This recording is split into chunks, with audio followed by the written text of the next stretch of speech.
Metro 3 मार्गिकेतले आरे ते BKC हा पहिला टप्पा आता लवकरच मुंबईकरांसाठी खुला करण्यात येणार आहे। मुंबईकरांसाठी महत्त्वाची बातमी आहे।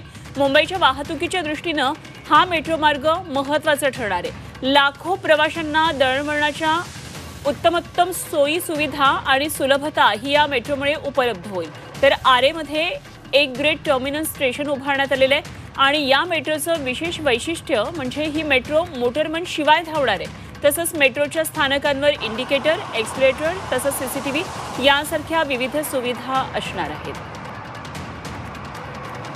मुंबईकरांसाठी बातमी अत्यंत महत्त्वाची आहे। मेट्रो 3 मार्गिकेतला आरे ते बीकेसी हा पहिला टप्पा आता लवकरच मुंबईकरांसाठी खुला करण्यात येणार आहे आणि मुंबईच्या वाहतुकीच्या दृष्टीने हा मेट्रो मार्ग अत्यंत महत्त्वाचा ठरणार आहे।